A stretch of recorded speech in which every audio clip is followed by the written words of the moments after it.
Folks, it is time to go over my portable PlayStation and a side of Vita collection. It's not super big, not crazy overwhelming, so we can easily smash both these portables together and come up with this beautiful concoction, which is me talking about these games for an absurd amount of time. So let's just start off with PSP first, then we'll get to Vita, and we'll go in alphabetical order as well, which, right off rip, PSP. Gosh, I love this handheld so much. It was a very exciting thing back in 2004-05 to have what was going to be true 3D portable gaming, and the PSP, for the most part, delivered that with compromises, and I think we'll definitely get into that as we go through these games here. First up, though, I have Ape Escape Academy, which is a more modest collection of Ape Escape mini-games, so it's not necessarily Ape Escape, but we don't have to spend too much time on this, because if this really isn't your thing, which it should be, because come on now, apes, mini-games, the Ape Escape IP, you know I'm all over this, big time, daddy-o. But if you do want the more standard Ape Escape experience, then we had On the Loose, which as a PSP launch title, it is basically the first game turned into, squeezed down into the PSP form factor. And PS1 games did, generally speaking, feel very at home on PSP, not even so much in the sense that, like, obviously you could transfer over PS1 games over to PSP via a PlayStation 3, then eventually got PS Store access directly on a PSP, could download them from there. But, you know, you did have these situations where PSP games, or rather PS1 games, were getting some PSP remakes, so to speak, or really ports. I mean, they were enhanced to a degree. In the case of Ape Escape, where it was, you know, centered around the DualShock at the time, so you needed two sticks, it adjusted quite nicely to the face buttons and having that one little analog nub, which that nub was just so important, but also a detriment to the entire PSP library in that, because it was a full-blown 3D handheld, and this was like around the time with DS as well. And DS saw this big problem of, okay, when you have these big 3D games, and DS, generally speaking, didn't have nearly as many of those, but in the case of, let's say, Mario 64 DS, you know, the D-pad just, it works, but also it's like, God, a nub would have been so much better. So in circumstances like that, it's great, but by the time you start playing other 3D games from like the PS2, like that second stick would have been a lot nicer. Anyway, I'm going off on a tangent on game 2. Let's go into our third game. One of my few sealed PSP games here. I have Buzz Master Quiz, which is an experience where it's all kind of on its own. You don't necessarily need the buzzer or anything like that. You can just be playing Buzz and having some fun there. Buzz, like a few other of these PSP sealed games that I have, was like dirt cheap for the longest time. Probably still is. But there's like surplus, like new old stock copies of this, just they're a dime a dozen, and that's why I have this essentially. So I have never opened or played this particular game, but I do like me some Buzz on occasion. The Con, which is basically just a super goofy fighting game, and that's the thing. Like, certain genres are definitely a little bit better suited to the PSP and that form factor. Well, not necessarily form factor, but as far as performance for what the handheld can reasonably do, that's where a fighter doesn't have nearly as many compromises. And in the case of the Con, where you can like dress these guys up in full-blown pimp outfits, I mean, you know, it gets a little silly. That was still the, you know, early 2000s, you know, before the 2010s, where things were still really goofy and silly and over the top, and you were getting those kind of games on a pretty regular basis from publishers, and that was one Sony published. Getting into some PSP launch titles, because that is another thing that we run into a lot now when we do these long collection videos, as things that I've bought for videos, and in this case for PSP, we've already uploaded the PSP launch series. PSP had a decent amount of launch titles as well, so Darkstalkers Chronicle the Chaos Tower is something I wouldn't normally have. It is a fighting game, and I had this was completely more in Terrell's landscape. I had to ask him, what even is this? Who are these characters? And he was the one really filling me in, and he was able to really break down what exactly is going on here, which he seemed to really enjoy it. But, ooh, we're getting into a PSP favorite right off the, well, I want to say right off the bat, but I've already been talking your gosh darn ears off for nearly 6 minutes or so. Daxter on PSP. And this was what was so, I find, an excellent vehicle for exploring certain stories on PSP.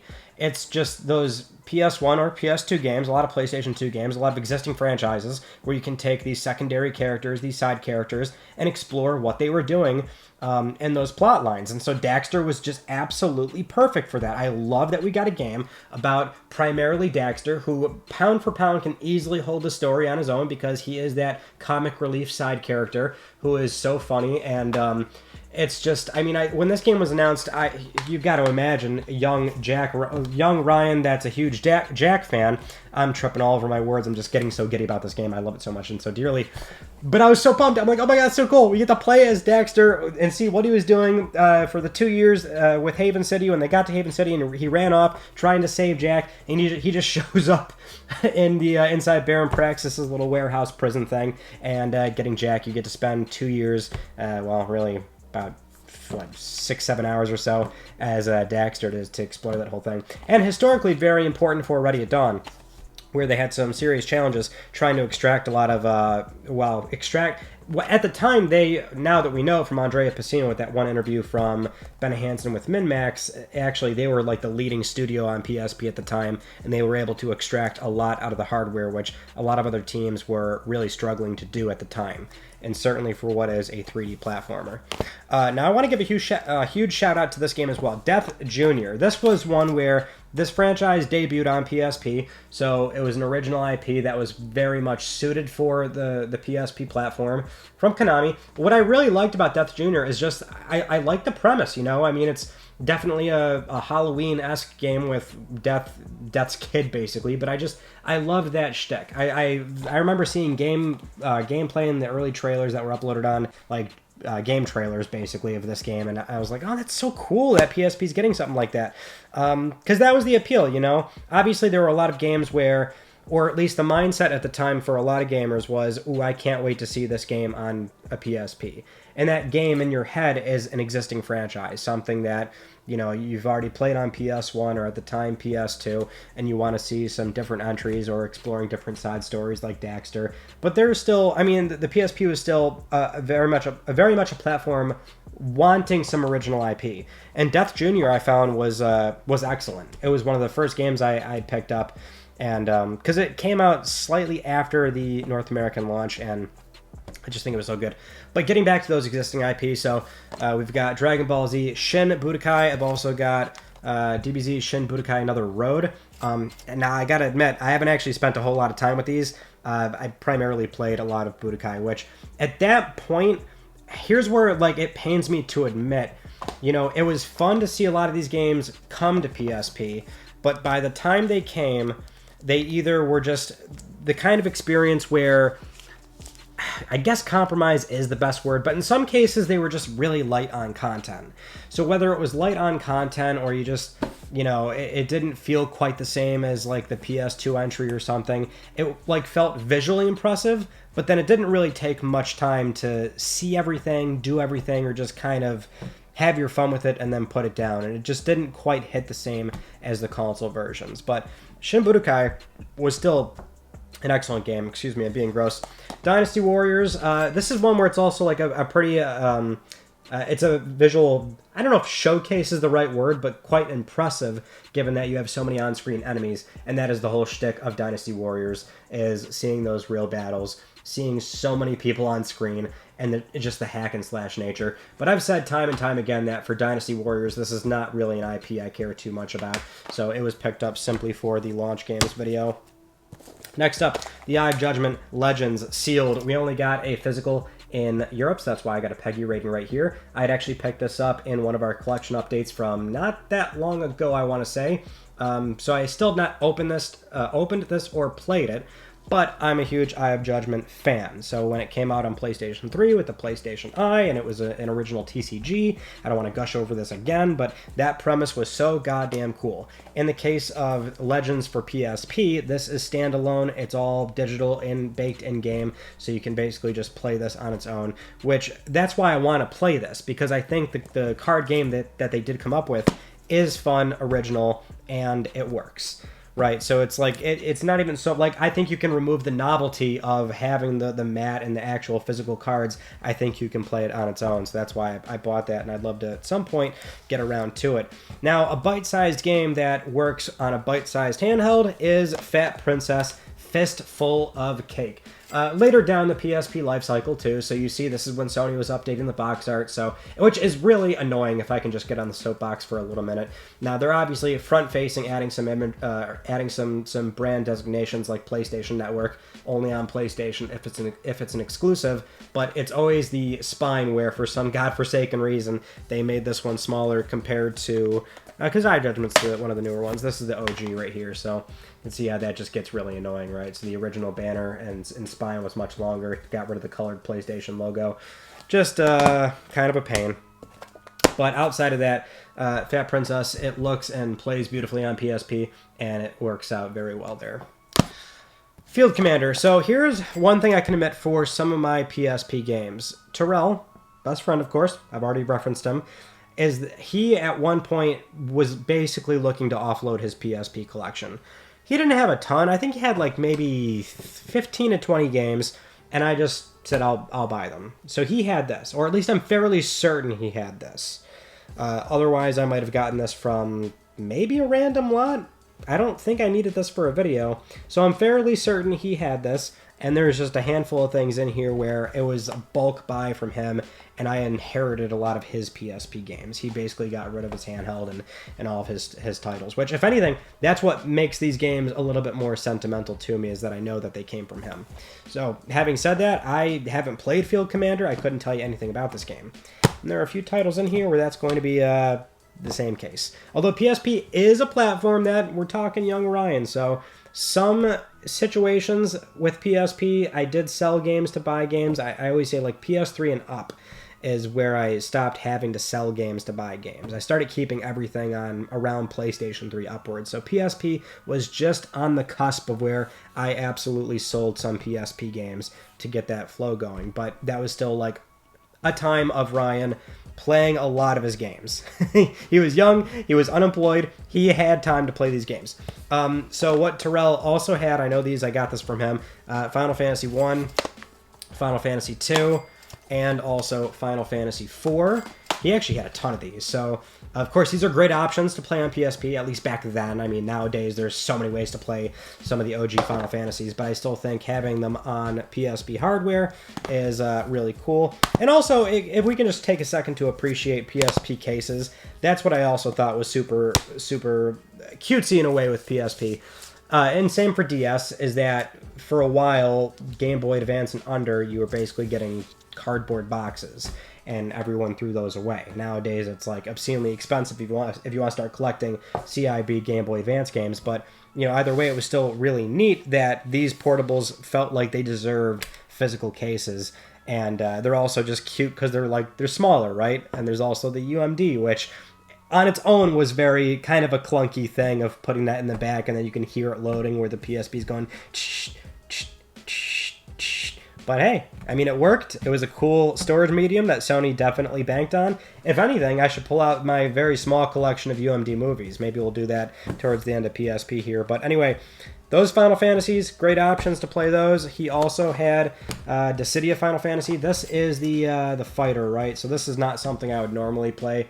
I've never put any time into this, although it is something where I love the franchise, I love the characters, and so I would like to maybe at some point, just on a whim, check this out and see those characters again. Now, Crisis Core Final Fantasy VII, ooh, daddy-o, I'm definitely a big Final Fantasy VII fan, for sure. And so seeing Zack's story, it is incredible. And for the longest time, you know, this was the way to experience it. I mean, granted, PSP for a long time has had very good working solid PC emulators. It's just that even in that circumstance, you were playing this game. Now we do have the updated Crisis Core, basically a remake. The thing looks pretty damn good. I don't know why they didn't call it a remake, but we have that on PlayStation 5, so there's that. One PS1 game that moved over beautifully to PSP is Final Fantasy Tactics, The War of the Lions. And I'll admit I'm not much of a tactical RPG person. I was excited for the game, and I think partially I was excited at the time because I wanted to give it like a serious chance. So on PS1, I was kind of like, I don't really care for the genre, but I think it was just the novelty of PSP. You know, like having it on the small screen, having it on the go, which for me, I never took the damn thing on the go. I had a perfect spot in the house in the corner near the lamp, and I didn't even need the lamp, mind you, but it was the lamp that I always played from, like with Game Boy Color and things like that. But either way, I had the spot, son. I was already hooked, and playing Final Fantasy Tactics in that corner, it just sounded like a very appealing thing to me versus when I play Final Fantasy Tactics 5 feet away in front of the television. You're telling me I can play it over there now? Shit was wild back then. All right, Frogger, Helmet Chaos. I've said before, I am a genuine fan of Frogger. Like me, those Froggos. So I bought this 2-3 something years ago. It was in a collection update, and that was my shtick. I said back then, hey, I like Frogger. You better believe I'm getting Helmet Chaos, which he's not even wearing a helmet. You can imagine I haven't actually launched this yet, so I can't tell you much else about it, and I don't even have an explanation as to why there's so much chaos without an actual helmet on the frog itself. All right, Gangs of London for PSP. I also never had this as well. I think this was from Terrell. But, you know, Sony published game. It's something where I'd love to at some point spend more time with it. Because that's also the thing for me is, like, I don't necessarily have collection goals outside of just picking up games that I have always had genuine interest in playing and experiencing. And, you know, it's not just a matter of owning for the sake of owning. That's why I never go out of my way to buy stuff that I don't want, unless it's for videos. But outside of that, the one, I guess, goal I would maybe try to go for without being super motivated to do it is getting all Sony published games, just for that sort of history lesson, history factor. And I guess there's a certain shtick to that. But we're going into a new row here. Now, I have to admit, I have, yes, God of War, Chains of Olympus, but no Ghost of Sparta. What's going on here, Ryan? Well, you know, like I said, younger Ryan was not loaded. I got to Ghost of Sparta on PlayStation 3 with the HD collection. But that didn't, I mean, when Chains of Olympus came to the scene, I was still pretty damn excited about that. It's just further in with Ghost of Sparta, it's like, I don't know, I think I just, for whatever reason, was willing to skip that. And then with the HD collection coming to PS3, Origins collection, I'm like, oh yeah, daddy-o, that's what I'm talking about, I'll play it there. But Chains of Olympus, another Ready at Dawn banger, and it is God of War on PSP, and this is a game where I'd argue it is a no-compromise experience. It looks, plays, and feels like those typical PS2 God of War games, and it feels so damn good as well. Now I get to gush over probably one of my favorite PSP games ever, next to Daxter. That is Grand Theft Auto Liberty City Stories, and what you're looking at here is indeed my OG copy. There are some games in here where they survived the culling of, ooh, man, I'm feeling really desperate, having those scratches on the side of my neck, like, y'all got any more of those games? Y'all got any more of that trade credit GameStop? You know, I did hold off for some of the titles that I'm very fond of.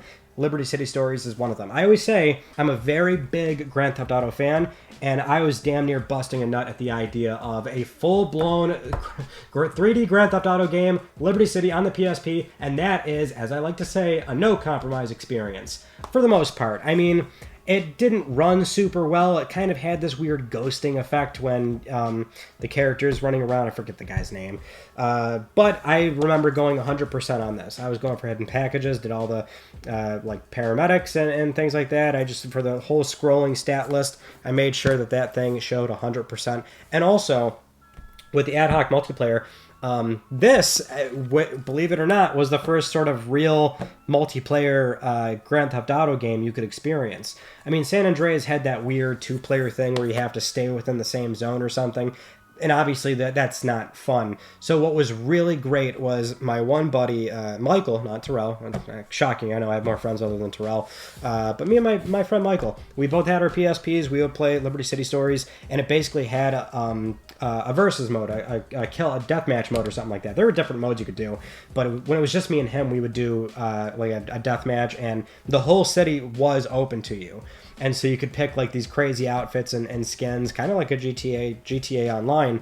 He would always play as the Gimp, which was basically a guy in a Gimp suit, which was insane. But we are just like, that felt like the full sandbox Grand Theft Auto multiplayer. And so when I think of GTA multiplayer, I do oftentimes think of Liberty City Stories. That was the first real one that you could kind of have. And PSP was the honor of being able to offer that to you back then. And then by the time we got Vice City Stories, not that I didn't like it, I did finish it, had a great time. You gotta love the 80s aesthetic, the vibe. Lance Vance dance, baby, but it's his brother in this case. The music, it's everything. It's the epitome of Vice City on the go. It's fantastic and it works quite well. Victor Vance, I should say. But I don't know. I mean, it's just like I could easily gush about Liberty City Stories, and I can't really do that with Vice City Stories outside of just saying, hell yeah, it's Vice City on the go, and that's still nothing to scoff at. You know what I'm saying? Next up, we got Gretzky NHL. This was also a really weird thing about PSP, and that it's from the launch series, so this was a launch game that you could buy for PSP. But what's so noteworthy is that for a lot of the launch games on PSP, like they're existing franchises, but for some reason they just called them like the base game and they didn't attach any number to it. They didn't attach a year to it. So this is one of many examples, and I just find that noteworthy. It's hockey on the go. It's hockey PSP. I'm not a hockey person. Terrell wasn't, so obviously I would never buy this otherwise. But it does have the fighting mini game in it, which I thought was always very funny and hilarious. And I was telling Terrell, like, dude, you got to pay attention to this game. It might have the fighting mini game like I know hockey games have. And he started busting out laughing when he had the option to like engage that, and we started doing it on the big screen, and it was hilarious. But yeah, the thing that sticks out is like it's just called Gretzky NHL. Like when you try looking this game up, you know how like hard that would be? You do have to attach PSP on the end of that, otherwise you're not going to find that game and that it even exists. Next up, Hot Shots Golf. Open T2. Hot Shots is definitely an IP that is very well suited to PSP.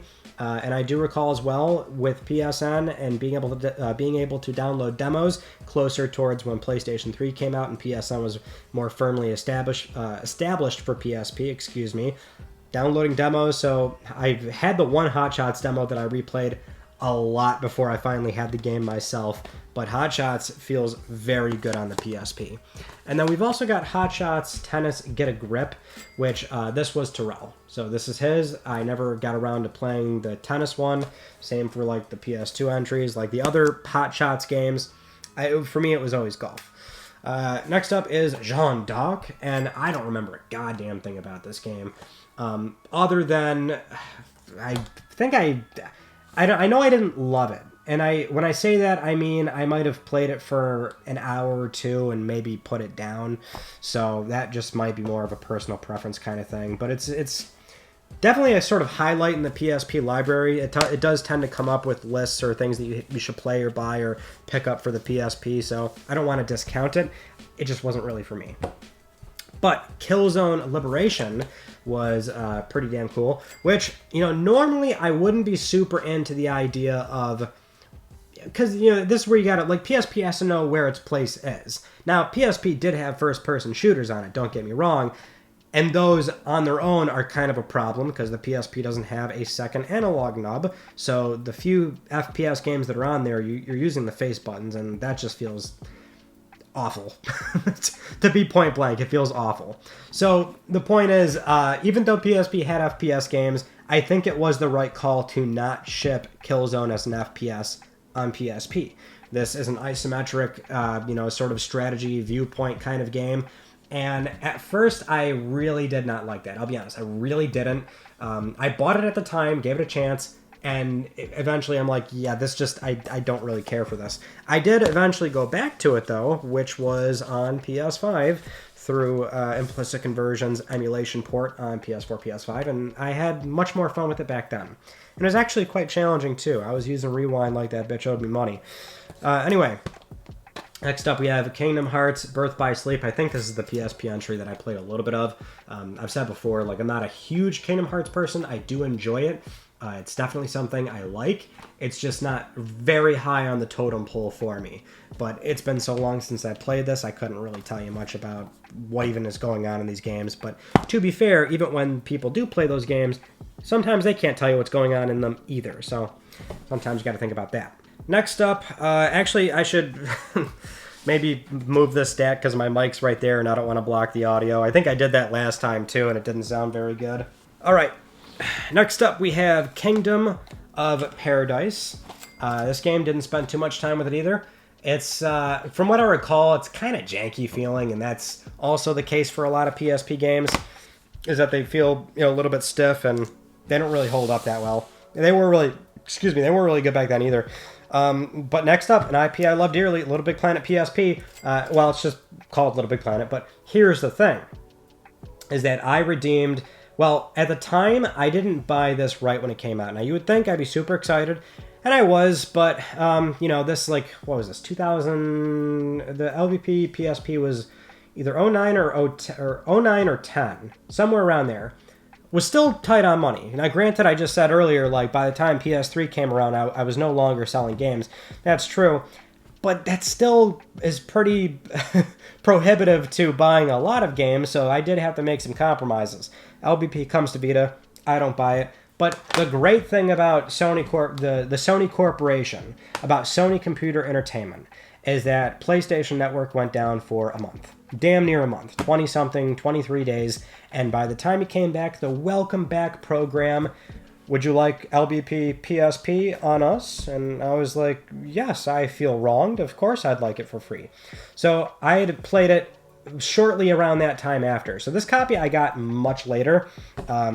But that's how I played LBP PSP, which is pretty good for the most part. I don't have any major complaints. It does feel kind of like a game that, you know, it's similar to what I was saying earlier. Some things have to sort of be pulled back, and so it's not quite a fantastic LBP game. If anything, it's, you know, obviously the worst one, but I still enjoyed it and had my fun with it. Now, getting into, I think my favorite PSP game, like standalone, is Lumines Puzzle Fusion. Now, the Lumines franchise, to me, is always in my head a PSP game. PSP launch title here, Lumines, and the story I gave at during the launch video series was that it was like... Initially, I looked at this game and I thought, why the hell would I buy that for my PSP? Because the whole concept of PSP is that, man, this is so cool, this is so crazy, 3D games on the go, that's nuts. Why the hell, for launch, would I buy a puzzle game? You know, it was definitely that sort of short-sighted line of thinking, and that, no, I want Need for Speed Underground. And that was a good game, absolutely.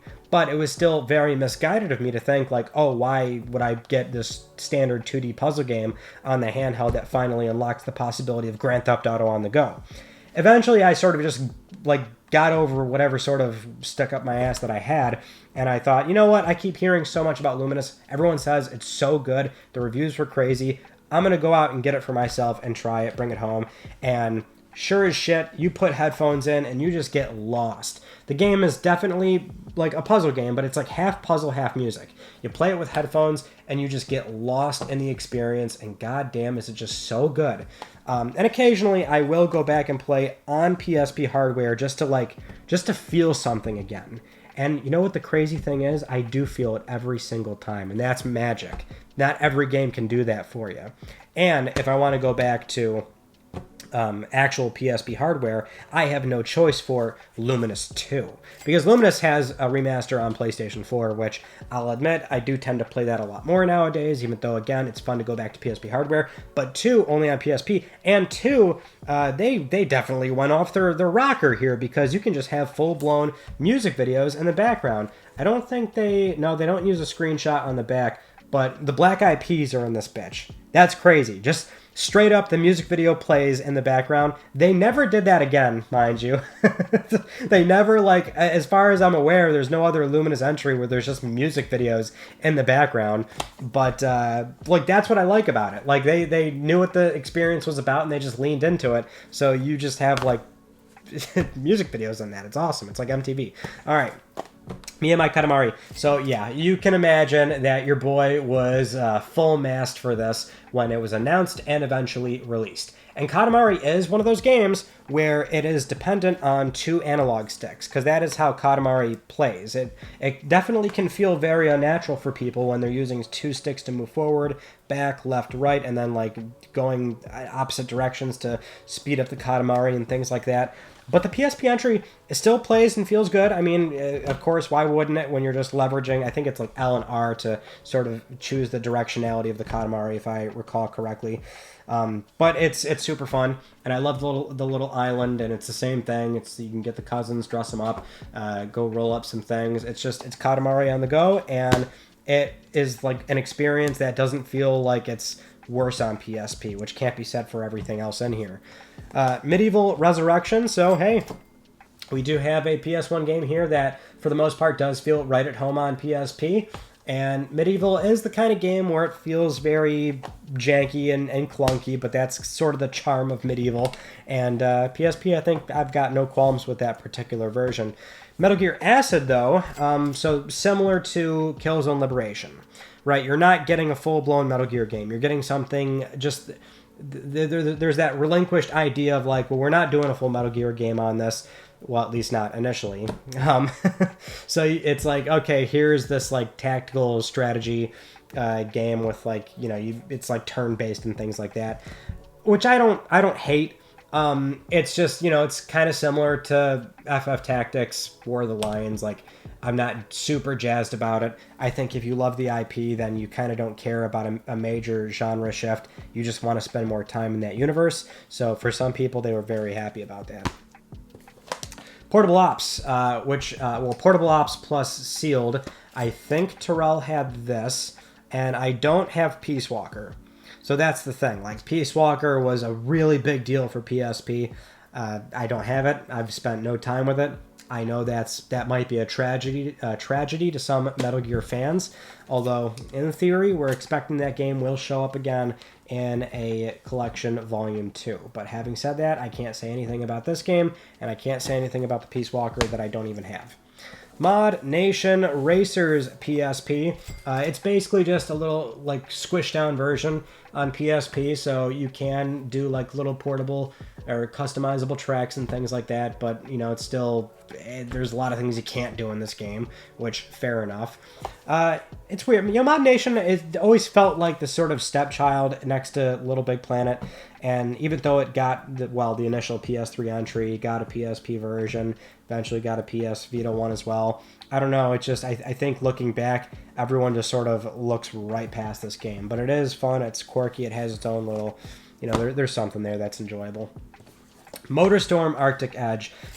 So this is similar to other properties where it's like, I loved it on PlayStation 3, I loved Monument Valley, I love that there's different, you know, geographical locations with different hazards, and like by the time Pacific Rift was done and we were waiting for Apocalypse, and you know, it's just like, oh, like what other environments are they gonna do? It'd be really cool if they did like Antarctica or something.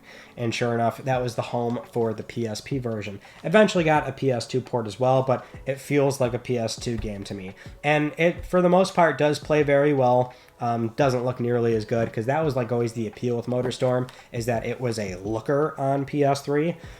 So by the time the PSP one came out, it can't really, you know, it can't have that hook to it, but it still looks and plays just as good as any other MotorStorm.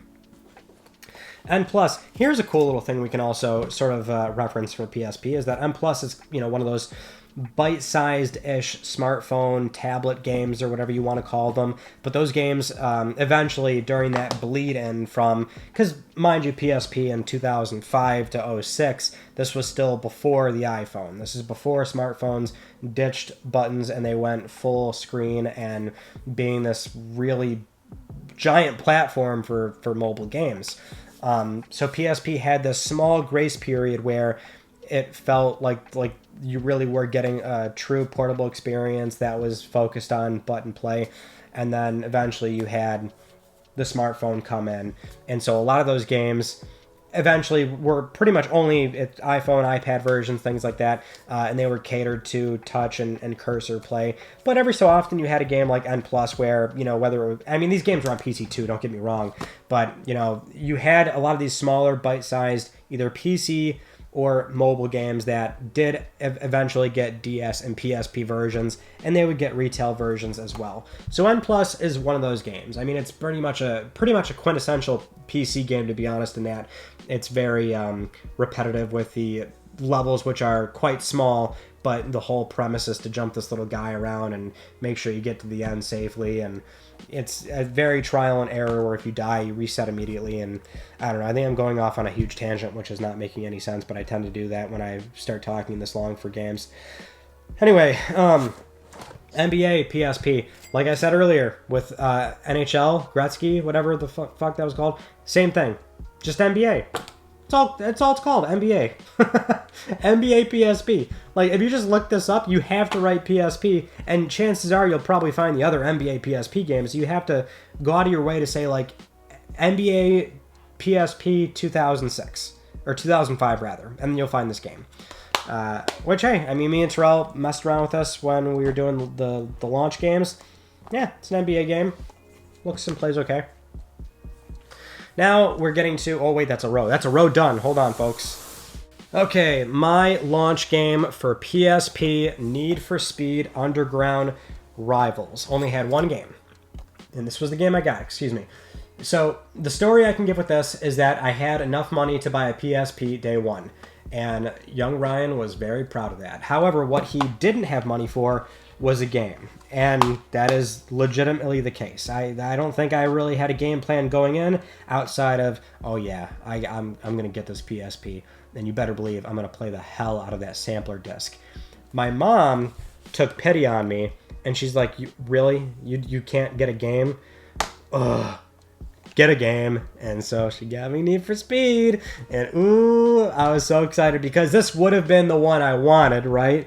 And it was like definitely a little painful going into it, thinking, well, I'm not going to be able to get Rivals. And then I did get Rivals. Ooh, I was giddy with excitement. But Rivals is great. It's kind of a 1.5 Need for Speed Underground, and that's like usually the best case with PSP, right? So we keep talking about this performance threshold that the system has, and it can do a lot, but it also can't, if that makes sense, right? So certain games, when they were coming from PlayStation 2 in particular, you don't really have the headroom to do the full game. You know, you sort of have to carve out a different particular experience. So it's Need for Speed Underground adjacent in that, you know, the tracks are bespoke to this game, the cars are bespoke to this game, and you know, as long as like as far as art style goes, if you can sort of stay true to what made the PS2 entry great, then excuse me, the PSP one, I'm dying over here, can be just as good, and it was. This was also, again, like it was a launch title. It's in the launch video. We loaded up my original save file, which was super cool. It's a pleasure. It's a super cool thing to look at. NFL Street 2 Unleashed, another PSP launch title, which this was like right up Terrell's alley. In fact, when I showed it to him, he's like, oh, this game was a launch title? Because he spent a lot of time playing the console versions of these. So I'm not a football guy, but if anything, this is more of a time capsule of the kind of sports games that you would get during PS2, GameCube, the Xbox days, and that bled into PSP and a little bit of DS, is that, you know, nowadays the only ones that thrive are the main series, but occasionally you had, you know, offshoots like this, which were fun for some people. Got a sealed copy of Parappa. Never actually played the PSP version, but this was similar to Buzz Master Quiz. This is like super cheap. Like, it's like, I think there was just new old stock of this game sitting around for an absurd amount of time, and so it's like I think they're still really affordable to buy these. I'm not entirely sure. It could be all that stock new old stock could be dried up by now, but Parappa PSP, you gotta love it. Now, let's get into my boy Ratchet. Ratchet and Clank Size Matters. They tell you size doesn't matter, but when you play this game, you start to realize it does. Ratchet on PSP plays great, feels great for the most part, had no complaints, looks very good as well. That was the one thing that, you know, can't necessarily be said about PSP with Jak and Daxter, is that you really only got Daxter. You know what I'm saying? And that's fine, and that's cool. It's a bespoke experience, tells a different story, and we do have the Clank game coming up later, but you still had full-blown Ratchet on there as well, and who could complain about that? I certainly can. Much later in the PSP lifecycle, though, we got Resistance Retribution, and this was so awesome. Because, you know, Resistance is a first-person shooter, kind of similar to what I was saying with Killzone. Could you do the FPS on Killzone or on PSP? Sure, but that doesn't look and play very good. In the case of Resistance, where it's a different character telling a different story, which I like, I think PSP was great for that. Tell some side stories or something, explore more of the lore in the universe. But they also said, you know what, we'll do this sort of third-person, closer over-the-shoulder type of experience. And it's got, you know, a very good system as far as aiming goes, where if you're using just strictly the PSP and the face buttons, you would obviously walk around and move with L. or the left nub rather, and the face buttons would be your directional movement for the for shooting, but it was more of a giant box, and the reticule would just stick directly to the enemies, to the Chimera. I'm sure other PSP games had done that, but I find Resistance Retribution did it very well to where it made the game very playable. And the other thing, too, is that there was a really cool tie-in where you could use a DualShock 3. You could actually just prop your PSP up on the side and then play with a DualShock 3, and then you had full twin-stick play on your PSP, which is pretty tight. And I always love how, like, Sony has always just toyed around with certain initiatives and, you know, goofy mechanics and things that oftentimes will predate the things that we have nowadays. You know, I think there's definitely a parallel to be drawn there of a PSP in 2005 propped up with a DualShock 3 versus a Nintendo Switch with your Joy-Cons and you're playing that. You know what I mean? Like, I think it's so cool that you could have done that back then with Resistance Retribution.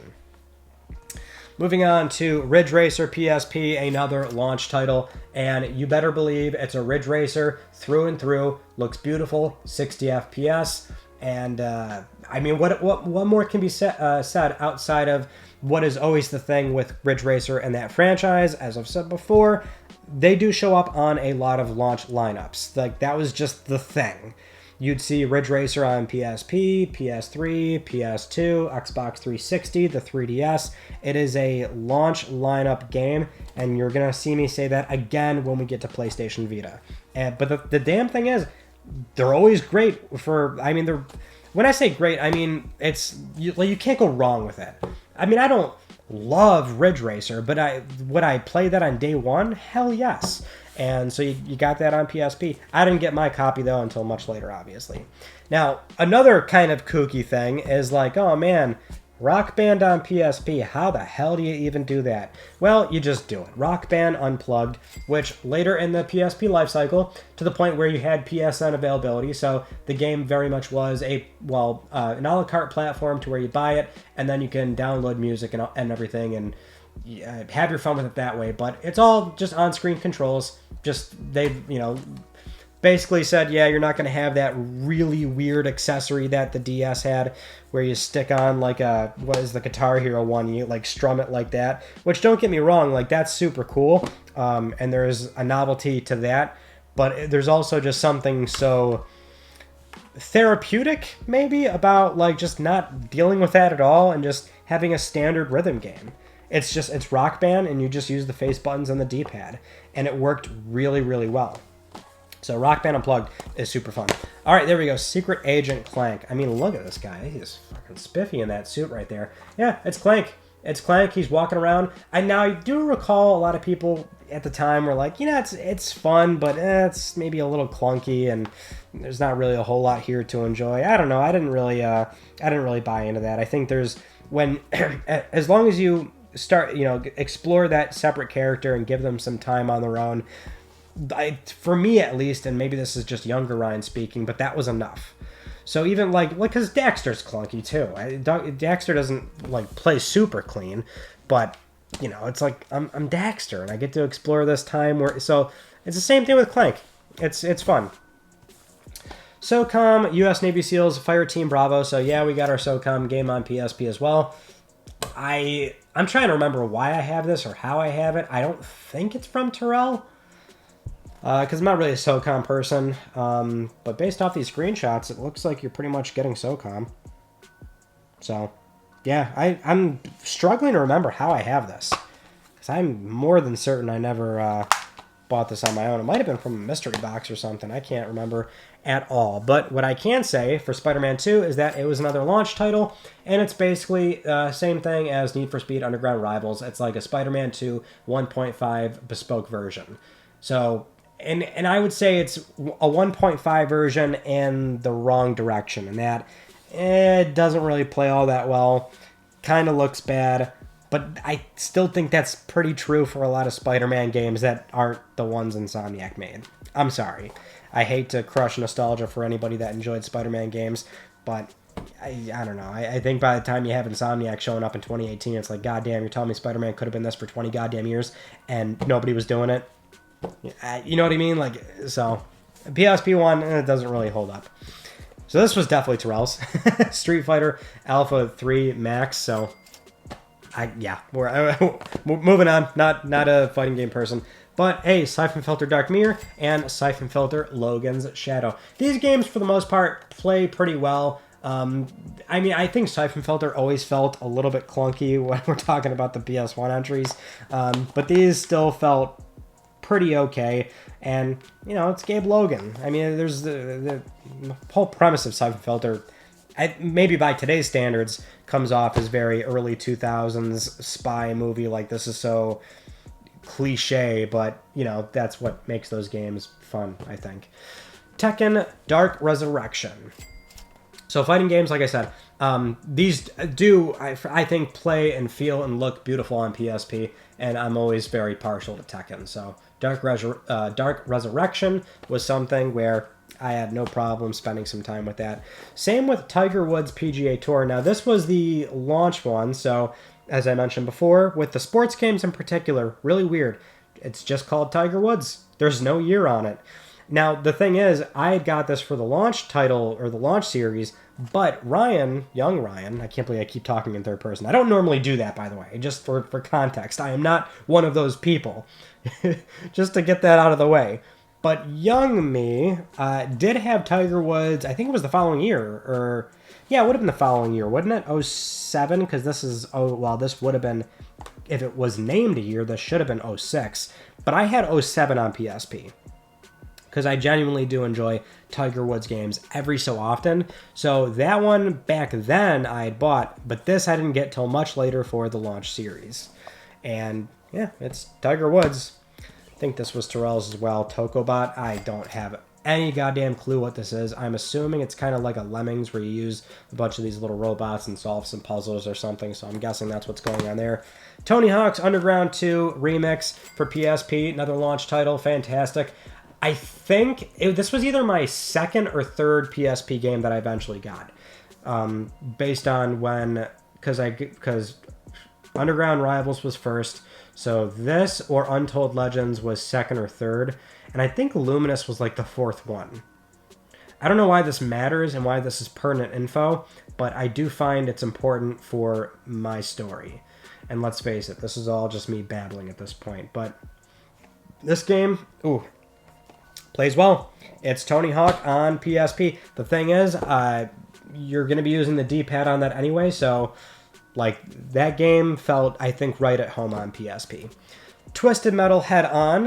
This game, it runs very well. I'll always be the first to admit I like Twisted Metal. I don't love it, but the PSP one, I mean, yeah, it looks and plays just fine. I do remember with the sampler disc on PSP. Because I'm still loading up the sampler disc, which was a collection of trailers. So thank God my mom did buy me a copy of Need for Speed, because I would have literally only been looking at trailers. But the Twisted Metal one was on there, and I'd always rewatch that, you know, thinking like, should I get this game? Should I get this game? I never did until years later, because it was a launch title. But there's my Twisted Metal head-on story. Ultimate Ghosts and Goblins. Got this not that long ago. I do like Ghosts and Goblins. It's one of those games that for some reason, am really drawn to it. I don't know if it's just the aesthetic combined with what is meant to be an absolute pain-in-the-ass nightmare game to play, because it is very difficult. But for what is a side-scroller, feels at home on PSP. So here we go. Untold Legends, Brotherhood of the Blade. I don't have the other one, the one that came after this, but I played a lot of Brotherhood of the Blade. And like I said before, this was either my second or third PSP game, and it was a great second or third game to get because it's pretty long. I couldn't tell you how long it was. Just relative to other games, like Underground was maybe 20-something hours. I think I spent 30, 40 hours with this, and this one also had PvP, so referencing my buddy Michael again, he also had this game, and we would just do PvP, and he did a build where he was a straight glass cannon, so he had crazy attack, and he just one-shot kill me every time. I think I was going for a very balanced build, and at least for PvP, that wasn't the way to go. Next up, Beautiful Joe, Red Hot Rumble. Another side-scrolling PSP game, which, ooh, damn, it feels good and looks great on PSP. I mean, when you're talking about a different kind of, a more modest, cel-shaded or cartoony comic book style art style, when you're talking that, side-scrolling, and then PSP. They all kind of mishmash together very well, and it plays beautifully. That is another road done for the PSP. And now we get to cover up just a handful more, which is Wipeout Pure. I do like Wipeout as well. Wipeout is kind of similar to Lumines in that it's a music game. Like, it's half music, half racing. So you really get in the zone when you're playing with headphones and going for, well, I mean, there's like just standard races you can do, but like the time trials and trying to beat those, when you get like into it and your hands start sweating, I mean, there's just like a certain moment and like gameplay loop that you get sucked into that's highly addictive. So Wipeout Pure, love that one. World Tour Soccer launch title. Now, I am not a football person, but we did have to secure this for the launch series. And the one moment I think that was so funny in that video was when Terrell said, he looked at me and he's like, so do you think this, would you say this is fun? And I said, oh, that's a loaded question. And I was like, it's not for you, it's not for me, but it's the biggest sport. I can't knock it. It's just, that's the way it is, right? And I think that's all I can say about World Tour Soccer. But, ooh, Worms, Open Warfare, and Open Warfare 2. Little secret about your boy, love Worms. Now, that might also be because I like worms. And when I say that, I mean an actual worm. Like, you know, when you see like a worm on the ground and you just look at it and you go, that's a fucking worm right there. It must have just rained. Oh, man. Worms are cool, right? So, I mean, now they got guns. And it's full-blown warfare out here. It's crazy. No, just to stop being silly for a moment, it's just super fun PvP. Terrell hates playing me in Worms because what it always falls down to, right, is I'll lose my first 3 worms very fast. For whatever the case is. Maybe he'll actually kill them, or it's just due to negligence, which that is also the fun of Worms, is negligence. Killing your own worms. You're not playing Worms if you're not killing your own worms. But I'll always get down to one worm, and he'll always have his 4 still. And my one worm will turn into fucking Rambo, and I will beat him every time with that single worm. And it got to a point where I just started calling it the one worm strategy. So by the time I got down to my last worm, I would just look at him and say, I'm sorry, son, you cooked. It's time to lock in with the one worm strategy. He hates it.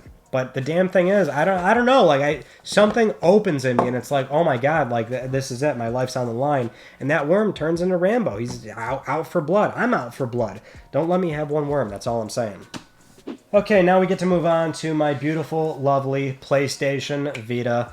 Ah, what a tragedy. So, of course, I love Vita. What can I really say? I mean, 2011, 2012, Sony doing another proper handheld. Beautiful OLED screen. The second stick is there finally. You're getting damn near PS3 games on the go. And they look gorgeous. It's now the handheld where there are no compromises. You can pretty much get the experience that you were always looking for out of those games. And we all know what eventually happened. Now, this is not really the outlet to have this conversation, but the one thing I always like to add in with PS Vita is that for as much blame that can be placed on Sony for the handheld and its shortcomings and its failure, I will always push back a little bit on that, in the sense that I think they did enough to where there's enough in place to show that it was also a marketplace problem. You know, if Sony supported it with more first-party games for another 2-3 years, if they dropped the price, if, you know, there's a Vita with onboard memory, I mean, sure, would that have moved the needle? Maybe another 10 million units, but that puts PSP, or PS Vita rather, up to 25 million units lifetime. That's still a commercial failure in the eyes of Sony. It was a marketplace problem. Now, obviously, Nintendo sort of navigated that a bit more gracefully by the time they got to the Nintendo Switch, which, pound for pound, was a hybrid platform, so it was speaking to two customer bases. I always have to make this point of, you can look at the 3DS and realize it was only able to accomplish half the lifetime sales of the DS. Even Nintendo knew they had to get out of the dedicated portable business. And nowadays that business looks a lot different because there's no developer compromise on ecosystems. That's why portable PCs work, that's why the Switch works, and that's why we think Sony will eventually ship a local play PlayStation handheld, which will be the same dev environment of basically PS4, 5, and potentially PS6 software. with that out of the way, because I always feel inclined to defend my Vita a little bit, that I think more could have been done, sure, but I think this thing was unfortunately just going down the path that it was. I think its fate was kind of sealed. Anyway, with that out of the way, look at the cute little cases. I love these things so much. I just thought it was great that we still had physical cases. They're all blue and they're very tiny, and you get these little game cards. This one, what is this? Aegis of Earth, Protonovus Assault. I don't know. I think I got this much later. I might have got this from the Double Jump box, actually. But, yeah, you get these nice little proprietary cards. Very simple, very cute. I mean, this was long past the point where we were not getting manuals. But shout out to Sandeep Rai, where he has custom manuals for some of these games. So that's an option for you. Next up, we have Army Corps of Hell. And I have not played this one. I bought it, I think this was during a collection update. And I think at the time it was like, I'm just looking to get things for Vita. And I think this is a launch title because at the time of filming this, I have not done PS Vita launch games just yet. So I'm still in the process of sourcing some of the launch games. I'm only missing a few, but there are definitely a handful of games in here where I have them now, obviously. Haven't played them just yet, though. You will see me and Terrell eventually do that, either soon or the upload is already done. I don't know, scheduling-wise, when that's going to happen or even when you're going to see this. That's how haphazard things are nowadays. But with that in mind, it looks interesting. I don't know. I'll find out. We'll crack this baby open when we eventually get to that road, when we cross it. Same for Asphalt Injection. This was a recent pickup at the time that you're watching this, or rather, when I filmed this, I picked this up at Too Many Games in Phoenixville, PA. So, I mean, I like my racing. I'm guessing there might be like some battles or something like this. Maybe it's just a straight up racing game. I don't know. All right. Well, either way, we'll see when I eventually get to Asphalt Injection. We'll see how I feel about it then. I do have Blaze Blue. That's Chrono Phantasma. And then this one is Continuum Shift Extend. This one was a day one launch title. This one came a bit after. This I picked up, I think, for a collection update. And then this one, obviously, from TMG, so we'll need that for the launch series. But otherwise, Blaze Blue is a fighting game. I know Terrell's had some experience with those, so it's going to be all on him for when we're playing that game. And then, oh boy, we get to go off on a tangent, which is Call of Duty Black Ops Declassified. The full-blown Call of Duty on PS Vita, which many might remember when it was initially announced. This was, I guess, supposed to be a saving grace for PS Vita. I think it was a pretty big deal, a very large statement during E3. This would have been 2012, I think it was, E3 2012, where good old Jack Tretton up there, the president and CEO of Sony Computer Entertainment America, did confirm, and I believe it was Jack on stage at the time when he confirmed this, but Call of Duty coming to PlayStation Vita. And it was just a blank Call of Duty, like it didn't have a name or anything just yet. We just heard like, oh damn, Call of Duty is getting an entry on Vita. And this was well into the annualized nature of Call of Duty and how big the franchise had become. So to have Call of Duty on a twin stick handheld 2012, like that was, some BSD energy. It was like, oh damn, it's about to get real. And boy, was it a massive disappointment when this game came out because, quite frankly, it's not good. Now, I will say, I mean, it feels like Call of Duty. And that's the one thing I think Nihilistic really nailed, the studio, is that it feels, twitchy and fast-paced. And like I think they also really nailed the concept of, because there's no L3 and R3 on Vita, so there was still like an issue as far as making the game feel very natural to its console counterparts. They made it so when you hit down on the D-pad, that's your sprint button, which is, it's so close to the left stick and it's adjacent to that movement, so it felt very natural, and I thought that was maybe the best thing they figured out on that game. Other than that, though, campaign was short and boring, not many maps. It just, I don't know. I think there were a lot of things that really failed to come together. And even if we, let's say, did get a proper, really good Call of Duty game on Vita, I'll circle back to my prior argument of I don't think that's necessarily going to somehow make this thing sell 60 plus million more units, but it would have been great to maybe get a Call of Duty with a little bit more care instead of handing off a very important property to what was basically an unproven studio at that point. So Black Ops Declassified is definitely fascinating. It's fun to play for certain, short bursts, I would argue, and people still play the game online. It's pretty much, it's Call of Duty. Of course it's active. So there's that. I mean, it's definitely a very interesting game in the PlayStation Vita's history. We'll just say that. Next up, we have Code Realize. This one's, Jesus Christ, this text is small. Wintertide Miracles, which is a visual novel. And hey, your boy is no stranger to visual novels. So I think when I bought this 3-4 years ago, the case I made was like, hey, look, as a Vita game, I just want Vita games. And if it's something that I think I will get some mileage out of, then let me go get it. Especially if it's not like cost prohibitive, which for Vita, that's the issue. The thing you will learn from my Vita collection right now is that let me put it to you this way.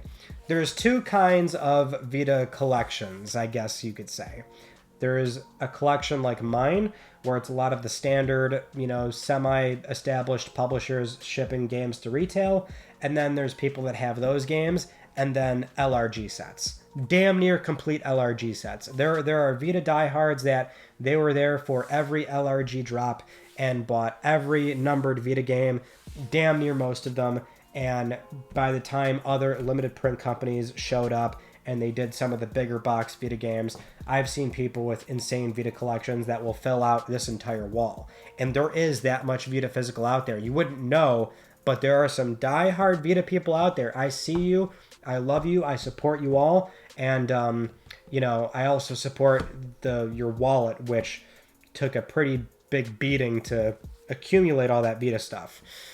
I was not there for that. I saw it. I was across the street.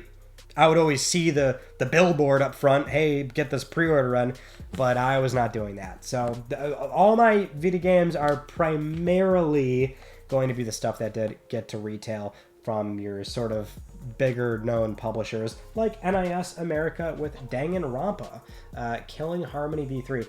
Would love to spend a lot of time with this. I hear so many great things about the Danganronpa franchise, and so with it being so closely tied to Vita as a Vita game, of course I want to get it and play it and experience it on Vita. So I've got that. I've also got Trigger Happy Havoc Danganronpa. So at some point your boy is going to get really cozy with Danganronpa and figure out what's really going on there. Deathmark, though, this one's sealed. Same thing where it's just picked it up further down the line. Haven't had the chance to open this bad boy up and spend some time with it. That is the case for some of the Vita games that, because again, this kind of goes back to the earlier collection updates. You probably have seen them, but it's like that. I was picking up Vita games that were semi-affordable and looked interesting enough to where I'll eventually play those games. Dungeon Hunter Alliance, believe this was another launch title, semi-affordable, and I mean it does speak to the Untold Legends love in me. So like Untold Legends or Diablo, I just like that kind of gameplay. So I didn't play this yet, but I guess we'll do that relatively soon. Dynasty Warriors next. I think this was another launch title as well. It's another Dynasty Warriors game. Similar to what we said earlier, it's Dynasty Warriors. It's not quite for me, but there is definitely a lot of people out there that just love the simple hack and slash, the giant battles, and I'll be curious to see what it looks like on Vita for sure. F1 2011, Vita launch title, so we need this sourced for a video. It is racing. I mean, I'll tell you, I have very little experience with F1, not just for games, but just F1 in general. I've never really sat down and watched F1 or paid attention to it, but I know it's a very big sport. People thoroughly enjoy it. But as far as the PS Vita entry, couldn't tell you. But I might tell you at some point down the road. Same with FIFA Soccer, which this is similar to like the PSP stuff now that I mentioned, now that I think about it. There's no year on it. It's just called FIFA Soccer for PS Vita, which is kind of strange, but this was relatively inexpensive, so pick this up for the launch series, which that's... I mean, the thing is, me and Terrell have done so many of those now, so it's like, we know there's the obligatory sports game here and there. And when we get to them, it's like, I don't know how many times we can play a soccer game and sit there and go, yeah, it's soccer, football. And so I'll be curious to see what the Vita game looks like. Next is Exist Archive The Other Side of the Sky. You can imagine I'm looking at this right now, and I don't really know what the hell it is. I'm sure I bought it with the same idea of, oh, that looks interesting. I'll get around to that at some point. That's what's going on there.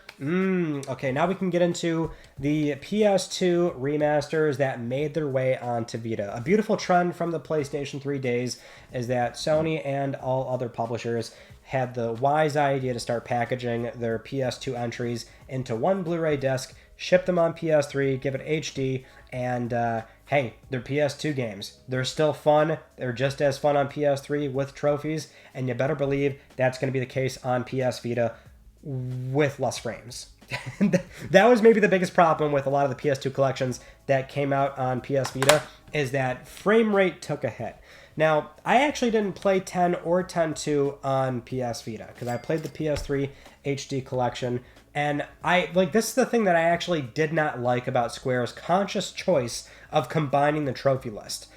Typically, a trophy hunter likes when the publisher makes a hard stance on there's a trophy list for PS3, for Vita, for PS4. But they were always given that option to tie their trophy list with platform labels, and it would just be one singular list, which is definitely handy if you wanted to say cross-save, which that was a very cool initiative between PS Vita, PS3, and eventually PS4. I mean, that's the other thing we can say about Vita, to have a quick tangent here, but you had cross-buy, you had cross-save. I mean, the system actually melded together into the PlayStation ecosystem so well. So it was very conducive to shared trophy lists when you were moving over your save file and being able to genuinely play on the go from your console play. That was so cool and kind of a novel concept back then. I'm just saying.